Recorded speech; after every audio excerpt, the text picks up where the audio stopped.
इस वीडियो में हम कुछ कॉमन ह्यूमन बायसेस के बारे में जानेंगे। 1. एंकरिंग बायस। इसमें हम पहले मिले हुए इंफॉर्मेशन के आधार पर किन्हीं एक ही कैटेगरी की दो चीजों को कंपेयर करते हैं।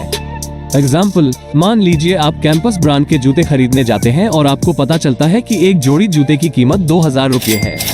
आपने एक महीने तक जूते के लिए पैसे जमा किए और जब आप उसके दुकान पर गए तो आपको पता चला कि जूतों की कीमत अब 2300 रुपये है। तो इससे हमें क्या पता चलता है?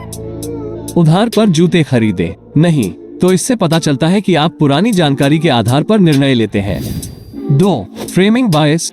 इसमें आप किसी एक ही चीज को दो तरीकों से बोलते हैं।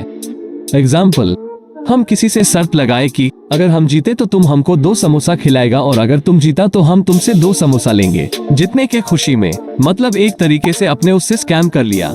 या फिर एक और एग्जाम्पल, मान लीजिए कि आपने किसी से कुछ उधार ले रखा है और आपको उसे पैसे देने का मन नहीं है, तो आप उसे कहते हैं कि हम तुमको तुम्हारा पैसा 32 तारीख को दे देंगे। 3. Social proof. ये हमारे दिमाग का एक डिफॉल्ट है जो हमें रिस्क लेने से मन में डर पैदा करता है या फिर हमें रिस्क लेने से डिस्करेज करता है। मतलब सीधी भाषा में भेड़चाल का हिस्सा बनाना। क्या आपको पता है ये फीचर हम में डेवलप क्यों हुआ?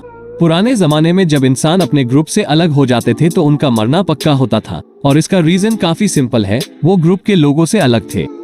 इसका इस्तेमाल आप किसी के दिमाग में कोई फैक्ट को डालने के लिए कर सकते हैं। एग्जाम्पल, कुछ साल पहले काफी कम लोग ही यूट्यूब पर थे पर आज काफी सारे लोग हैं। क्यों? क्योंकि उनके आसपास के लोग भी आज यूट्यूब को भी एक कैरियर की तरह देख रहे हैं। या फिर दुनिया यहाँ है, आप कहाँ है। ये टैगलाइन भी इसका एक अच्छा एग्जाम्पल है।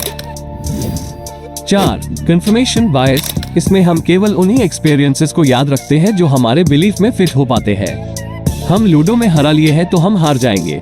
हम भले ही कई बार जीते हों लेकिन हारने वाला इवेंट ज्यादा याद रहेगा। क्या आपको इन चारों में कोई चीज कॉमन लगी? अगर आप इन ट्रिक का यूज अच्छे से करें तो आप सामने वाले के डिसीजन को कंट्रोल या चेंज कर सकते हैं। वीडियो देखने के लिए धन्यवाद।